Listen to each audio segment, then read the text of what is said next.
नमस्कार, मैं संतोष कुमार अम्बेश और इस वक्त मैं हूँ आईटीओ के राजा राम मोहन रॉय मेमोरियल हॉल में। और आज यहाँ पर जैसे कि मैं दिखा देना चाहता हूँ, national convention on women empowerment का आज एक दिवसीय प्रोग्राम रखा गया, जहाँ पे तमाम देश की महिलाएं यहाँ पे उपस्थित थी और ये पूरा हॉल महिलाओं से पूरा भरा हुआ था। और आज महिलाओं ने ये भी साबित कर दिया कि अगर हम ना होते तो शायद वो समाज अधूरा होता। हमारे बीच में मैडम, और इनसे हम विचार लेंगे कि आज का प्रोग्राम करवाने का क्या मेन मोटो क्या था। जय भीम, नमो बुद्धाय, जय संविधान। महिला सशक्तिकरण की बातें हुआ करती थी और महिलाएं हम उतनी अशक्त होते देखते जा रहे हैं।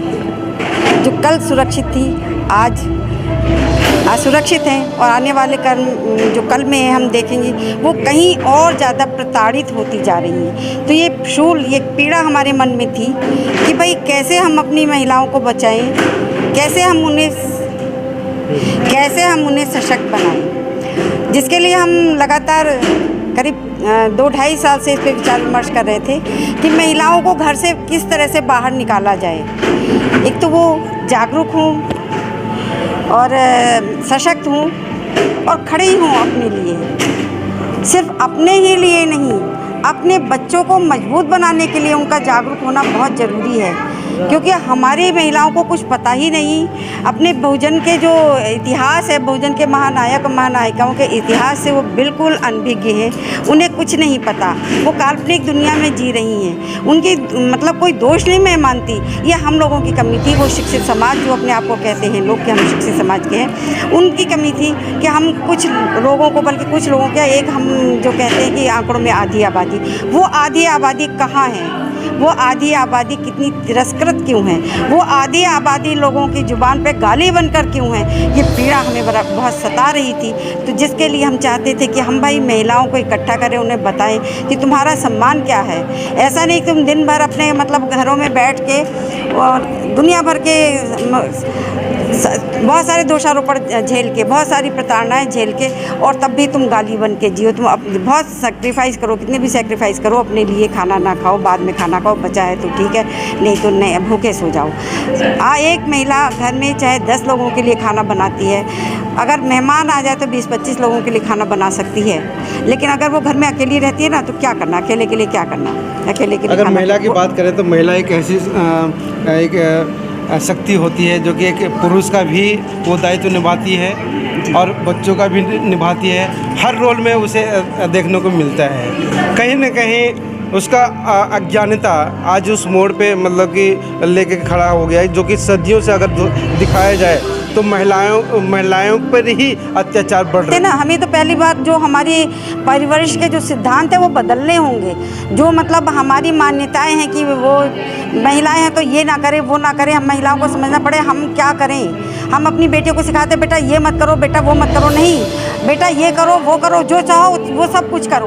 उनमें एक आत्मविश्वास भरना होगा जो आज तक हमने नहीं करा। हमने बंदिशें दी, हमने उन्हें मतलब बताया कि क्या नहीं करना है और मतलब किस तरह से आपको सेक्रीफाइस करना है परिवार के लिए, समाज के लिए, किसी भी तरह से।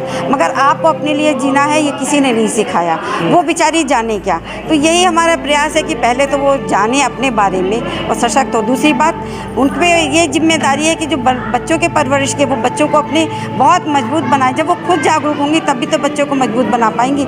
हम देख रहे हैं हमारे बच्चों पे इतने अत्याचार हो रहे हैं। जो स्टूडेंट्स हैं, जैसे हमने डॉक्टर रितु चौधरी का हम केस देख रहे हैं, वो इतने दिनों से लगातार मतलब अनशन पर हैं, उन पर कोई ध्यान नहीं दिया जा रहा। ये हमारे बहुत सारे बच्चे हैं जो असमय मतलब मार दिए, जैसे पायल तड़वी है, अमित एक बच्चे का भी मतलब सुसाइड किया है। इसी तरह से बहुत सारे लोग हैं, रोहित वेमुला है, बहुत एक लंबी लिस्ट है। तो हम लोग बच्चों को इस स्थिति में लाते हैं। जो बच्चा यहाँ तक पहुँचता है वो जो है वो और उसके माँ बाप सब मिलके उसमें तपस्या करते हैं उसको इतना सक्षम बनाने के लिए। मतलब मनोरंजन कुछ नहीं पता है, तपस्या होती है सिर्फ उसकी पढ़ाई।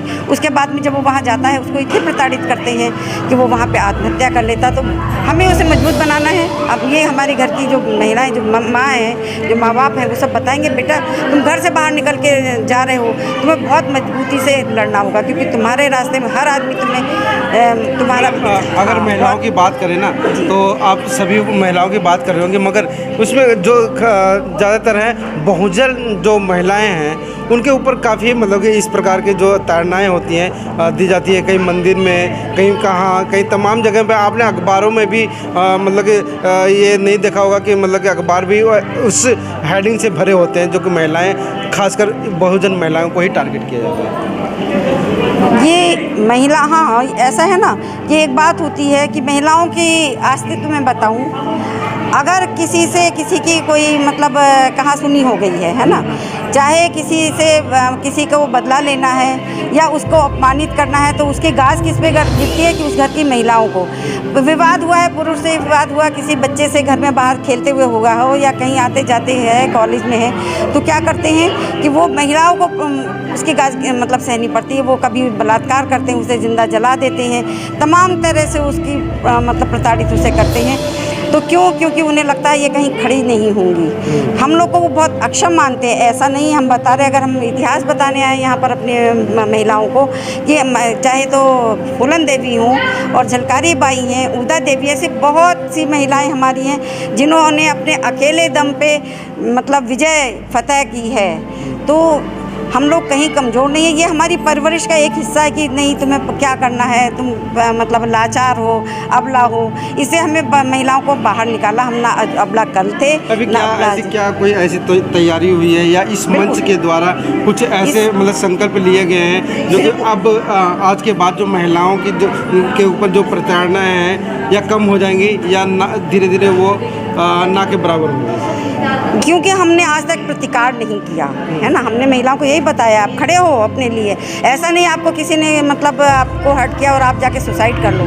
अरे पहले उसको मारो जिसने आपको मतलब परेशान किया, इस हद तक पहुंचाया कि आप जी सोच रहे हैं हमें जीना ही नहीं है। तो महिलाओं को सशक्त बनाना है। जब तक आप अपने लिए खड़ी नहीं होंगी तो कोई दूसरा आपके साथ नहीं खड़ा होगा। तो ये महिलाओं को समझना होगा। और जो भी है, जहाँ भी है, आप अगर जिस दिन इसका प्रतिकार करने लगे तो अपने आप ही जो एट्रोसिटीज़ हैं वो बंद हो जाएंगी। और जो समाज को उन महिलाओं के साथ खड़े होने होगा। जो हमारे पुरुष में जो हमारी जो संस्कृति कहते हैं ना कि चुप रहो बदनामी होगी, चुप रहो बदनामी होगी, से बाहर आगे निकल के एक चाटा मार के बदनामी होगी तो किसकी होगी? जिसने बदतमीजी की उसकी होगी। हमारे मतलब बदनामी क्यों होगी? भाई हमें तो उसने सताया है, हम गलत कहाँ? जो गलत है उसकी बदनामी होगी। हमें जो हमारा ही माइंड सेट है वो चेंज करना होगा। तो जब तक इसको हम चेंज नहीं कर पाएंगे हम कुछ भी नहीं बदल सकते। तो महिलाओं को अपने लिए खड़ा होना होगा। और जिस दिन हम लोग प्रतिकार करेंगे तो अपने आप ही जो एट्रोसिटीज़ है वो कम हो जाएगी। मैडम, आप थोड़ा सा इंट्रोडक्शन दे दीजिए आपने। जी, मैं डॉक्टर कंचन लता, रिटायर्ड मेडिकल ऑफिसर हूँ आयुर्वेदा से। और वर्तमान में मैं जो है हमारा अपना हॉस्पिटल है बुलंदशहर में, एक तहसील है सियाना, तो वहाँ पर अपना एक हॉस्पिटल है। और वहाँ भी हम मतलब कोशिश करते हैं कि पे बैक टू सोसाइटी कर पाएँ। हम जो है अपने मरीजों से फीस के नाम पर कुछ नहीं लेते हैं और बहुत कम से कम शुल्क में ऑपरेशन वगैरह की सुविधाएं उनको मुहैया कराते हैं। बस इतना सब परिचय है। बहुत बहुत धन्यवाद। अभी हमारे साथ में कुछ और भी महिलाएं हैं जो कि इस प्रोग्राम में आई हैं दर्शक बन करके, मगर उनका भी रोल कहीं इन महिलाओं में कहीं कम नहीं है और अपने जीवन में संघर्ष करते आ रही हैं। हमारे बीच में बहन सुनीता जी, क्या संदेश देना चाहिए? सभी को मेरा जय भीम नमो बुद्धाय। और सबसे पहले जो हमारे बहुजन समाज के मीडिया प्रभारी हैं और मैं उनका धन्यवाद करना चाहूँगी, क्योंकि देखिए ये एक बहुत अच्छा माध्यम है। जो हम बहुजन प्रोग्राम होते हैं उनको वो शूट करते हैं और सोशल मीडिया के थ्रू जो है समाज तक जो है हमारी बातें और जो काम है या जो प्रोग्राम है या जो विचारधारा है वो लोगों तक जाती है। मैं सुनीता कमल महिपालपुर से। और आज विद द पीपल का जो प्रोग्राम हुआ है मैं उसकी जो है कंचन लता बहन जी द्वारा कोर कमेटी की सदस्य बनाई गई और ये मुझे बहुत अच्छा एक सौभाग्य तो नहीं कहूँगी, एक बहुत अच्छी पहल थी कि मैं विद द पीपल की जो मेल जो हमारी बहनें हैं उनके साथ मिलकर मैंने इस प्रोग्राम को जिस तरह से सफल बनाना चाहा पूरा योगदान दिया। और उसमें जो है हमारी ये टीम आप देख ही रहे हैं महिपालपुर से, जो हमारी बहनें हैं वो भी साथ में रही। और ये एक बहुत अच्छी पहल रही कि हम महिलाओं को ज़्यादा से ज़्यादा जोड़ें और इस तरह प्रोग्राम के माध्यम से, और प्रोग्राम आगे भी आते रहेंगे विद द पीपल के भी और इसके अलावा भी।